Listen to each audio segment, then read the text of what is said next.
प्यारे बच्चों, इस वीडियो में हम कक्षा 10 गणित मनोहरे अध्याय 2 बहुपद प्रश्नावली 2 से प्रश्न संख्या 3 से देखेंगे। इसमें दिया है x³ - 3x² + x + 1 के शून्यक a - b a + b हो तो a और b का मान ज्ञात करना है। तो यहाँ आएंगे, हम लेंगे हल। हल में क्या मिलेगा? अल्फ़ा बराबर पहला मूल दिया है यानी शून्यक a - b, बीटा बराबर a है और गामा बराबर है a + b। अब अगला आ जाएंगे तो समीकरण लेंगे तो x³ - 3x² + x और +1 बराबर 0 की तुलना हमें करना है किससे? ax² + bx + c यानी ax³ + bx² + c x और +d बराबर 0 से। चूँकि इसमें सब इस्तेमाल दिया है इसलिए हम कैपिटल मानेंगे और ये भी हमारा कैपिटल हो जाएगा। तो a बराबर हमें मिलेगा 1, b बराबर मिल जाएगा -3, c बराबर मिलेगा 1 और d बराबर भी 1 होगा। अब हमें मिलता है सूत्र यानी मूलों का योगफल अर्थात अल्फ़ा + बीटा + गामा -b/a। पहला मूल दिया है a - b + a + a + b -b तो -3/1। तो b से b कैंसिल हो जाएगा तो 3a बराबर मिला 3, a बराबर 3/3 और कैंसिल होकर बनाया। तो एक उत्तर मिल गया a का। अब हम तीनों मूल वाला लेंगे सूत्र तो हमें क्या मिलेगा? अल्फ़ा बीटा × गामा -d/a होगा। तो पहला मूल हमारा दिया है a - b a + b -d तो d का मान यहाँ से हमें मिलेगा 1 यानी -1/1। तो यहाँ हम a का मान रखेंगे, जो a का मान हमने 1 पाया है 1 - b × 1 1 + b -1। यहाँ मिला a - b a + b बराबर a² - b² के रूप का है। तो ये आएगा हमारा प्लस बन जाएगा, ये -1 इधर आएगा प्लस बनेगा। तो यानी बन क्या गया? 1 + 1 अर्थात b² बराबर 2 मिला। तो b बराबर मिल गया ±2। हमारा आंसर जो मिला वो a बराबर 1 मिला और b बराबर ±2 मिल गया। यही हमारा आंसर हो गया। अब हम अगला लेंगे प्रश्न संख्या 4। तो 4 में दिया है यदि बहुपद x³ - 9x² + 20x + 12 है तो इसके शून्यकों को ज्ञात कीजिए।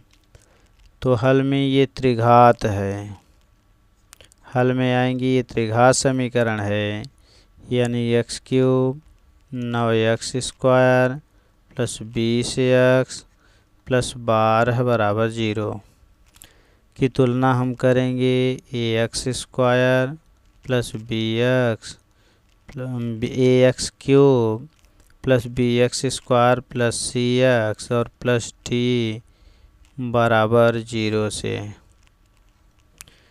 तो चाहे हम कैपिटल ले लें चाहे स्मॉल, मान लीजिए हमने कैपिटल ले लिया तो a बराबर हमें मिला 1, b बराबर मिला 9, c बराबर मिला 20 और d बराबर मिल गया 12।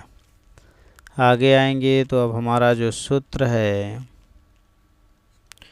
अल्फ़ा + बीटा + गामा तो -b/a होगा यानी -9/1 अर्थात -9। तो अल्फ़ा + बीटा + गामा बराबर मिला -9, समीकरण नंबर 1 हो गया। दूसरा सूत्र अब हम दो दो मूल वाला लेंगे, तो अल्फ़ा बीटा, बीटा गामा और गामा अल्फ़ा सी अपान ए होता है। तो ये बराबर सी का मान 20 बटे ए का मान 1 यानी 20 आया, अर्थात समीकरण बना alpha beta, beta gamma plus gamma alpha बराबर 20 हो गया। ये समीकरण नंबर 2 हो गया। अब जो तीसरा सूत्र है हमारा होता है alpha beta gamma minus D अपान ए। तो यहाँ मिला माइनस डी माने 12 बटे माने 1 यानी -12 मिला। तो आगे मिला हमें यानी अल्फ़ा बीटा गामा बराबर -12।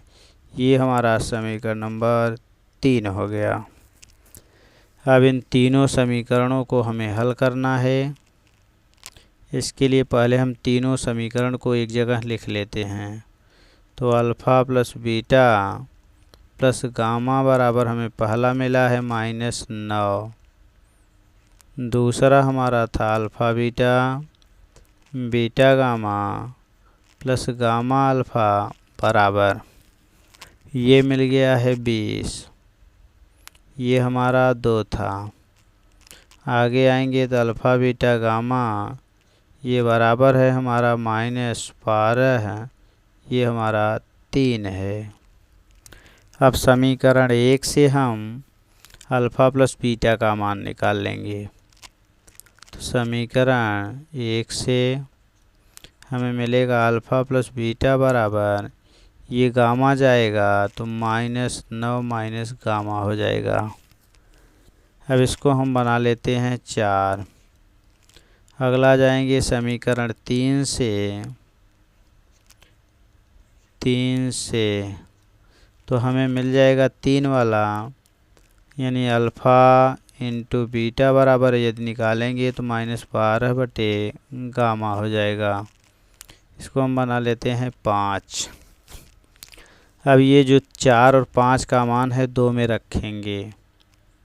तो आगे आएंगे तो समीकरण 2 से 2 में हम 4 और 5 वाला मान रख रहे हैं। तो 2 हमारा है अल्फ़ा इंटू बीटा, तो अल्फ़ा इंटू बीटा का स्थान पर हम लिखेंगे -12 बटे गामा। फिर आगे दोनों में से हम गामा कॉमन ले लेंगे, बाकी बच जाएगा हमारा बीटा प्लस अल्फ़ा, और ये बराबर हमारा 20 था। तो ये मिला -12 बटे गामा और फिर मिला plus gamma beta plus alpha, या अल्फ़ा प्लस बीटा बराबर है -9 माइनस गामा, ये बराबर 20 है। अब अगला काम है हम पूरे में से माइनस कॉमन ले लेंगे और तिर्यक गुणा कर देंगे। तो मिला 12 प्लस गामा का तिर्यक गुणा गामा स्क्वायर, अंदर मिला 9 प्लस गामा और पूरे बटे जो गामा था हमने तिर्यक गुणा कर दिया, 20 गामा हो गया।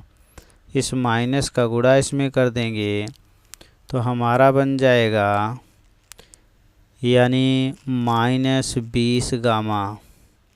तो हमें अंदर क्या मिला है, अब अंदर गुणा करेंगे किसका, यानी 12 हमारा अंदर था, इसके बाद था प्लस गामा स्क्वायर था, आगे था 9 प्लस गामा और ये बराबर -20 गामा। क्योंकि हमें क्या मिला था कि यहाँ से 12 बचेगा प्लस गामा स्क्वायर बचेगा, 9 प्लस गामा बचेगा बराबर 20 गामा। इस माइनस का गुणा कर दिए तो हमें मिल गया 20 गामा। अब अगला काम है इस गामा स्क्वायर का अंदर गुणा कर देंगे। तो 12 प्लस 9 गामा स्क्वायर प्लस यानी मिल गया गामा क्यूब और प्लस इधर आया तो 20 गामा बराबर 0 मिला। ये माइनस था, इधर आया प्लस हो गया।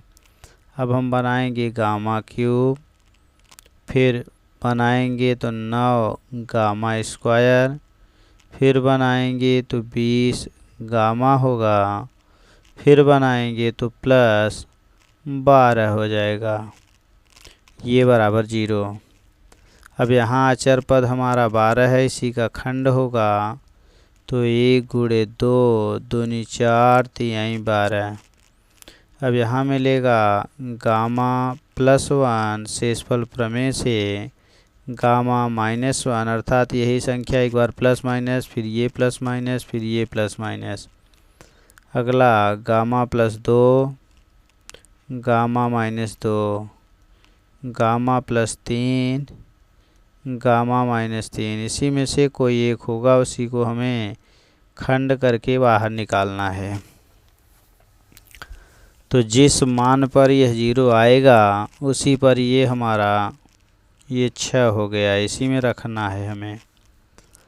तो हम पहले लेंगे गामा +1 बराबर 0 या गामा बराबर -1 पर यहाँ मान रखेंगे तो -1 का क्यूब प्लस 9 -1 का स्क्वायर प्लस 20 गुणे -1 और प्लस 12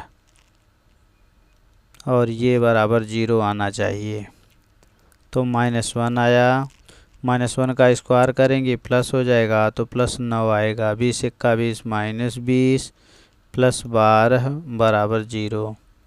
तो 9 12 जोड़ेंगे तो 21 आएगा और 20 और 1 जोड़ेंगे तो 21 आएगा, यानी 0 बराबर 0 आ गया। तो गामा का एक मान हमें मिल गया, गामा बराबर -1, इसलिए गामा बराबर -1 मिला, एक मान मिल चुका है। अब अगला काम है हमारा, जो समीकरण हम बनाए थे,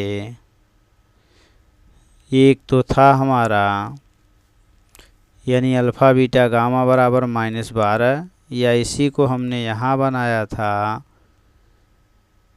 कि अल्फ़ा प्लस बीटा बराबर -9 माइनस गामा, और एक था -12 बटे गामा। तो अल्फ़ा प्लस बीटा बराबर हम लेंगे अब अगला, यानी अल्फ़ा प्लस बीटा बराबर हमारा था -9 माइनस गामा। तो -9 माइनस गामा का मान मिला -1, अर्थात -9 + 1 बराबर हो गया -8। ये था हमारा अल्फ़ा प्लस बीटा बराबर। तो हमें एक मिल गया अल्फ़ा प्लस बीटा बराबर, यानी मिला -8। दूसरा एक था हमारा अल्फ़ा इंटू बीटा बराबर -12 बटे गामा था। तो यहाँ आएंगे तो -12 बटे -1 लिखेंगे, अर्थात 12 आ जाएगा। तो अल्फ़ा इंटू बीटा बराबर हमें मिल गया 12। अब एक और सूत्र हमें लगाना है कि a प्लस बी का होल स्क्वायर बराबर होता है, यानी यह बराबर तो a माइनस बी का होल स्क्वायर, और इधर प्लस है इधर माइनस है, तो इधर प्लस है इसलिए प्लस होगा 4 अल्फ़ा बीटा। अब हमें इसका मान मालूम है, तो अल्फ़ा प्लस बीटा का मान मालूम है -8, तो रखेंगे -8 का स्क्वायर अल्फ़ा माइनस बीटा का होल स्क्वायर 4 गुणे अल्फ़ा इंटू बीटा माने 12, 12 चौक 48, इधर जाएगा, इधर 8 × 64 प्लस हो गया, 48 जाएगा माइनस होगा, अल्फ़ा प्लस बीटा का होल स्क्वायर बनेगा। तो बना अल्फ़ा प्लस बीटा का होल स्क्वायर, यानी ये बराबर मिल गया। तो 14 में से 8 6 14 और यहाँ 5 में से 4 1, तो यानी हमें मिल गया, सॉरी ये था अल्फ़ा माइनस बीटा, तो अल्फ़ा माइनस बीटा, तो अल्फ़ा माइनस बीटा बराबर हमें मिला ±4 यानी 4। अब ये जो हमें एक मिला है अल्फ़ा प्लस बीटा, ये बराबर हमें यहाँ मिला था -8। इन दोनों को हल करना है, जोड़ देंगे तो ये कट जाएगा। 2 अल्फ़ा बराबर मिल जाएगा -4 और अल्फ़ा बराबर -2 हो जाएगा। अब आगे आ जाएंगे तो 2 मान हमें मिल गए। अब इस अल्फ़ा का मान इसी में रख देंगे तो अल्फ़ा प्लस बीटा बराबर -8 था और अल्फ़ा का मान मिला -2 प्लस बीटा बराबर -8, तो बीटा बराबर मिला -8 प्लस 2 यानी -6 मिल गया। ये बीटा बराबर, तो हमें उत्तर क्या मिला? शून्यक मिला। अल्फ़ा बराबर, तो ये मिला -2, बीटा बराबर -6 और गामा बराबर -1। यही हमारा उत्तर हो जाएगा।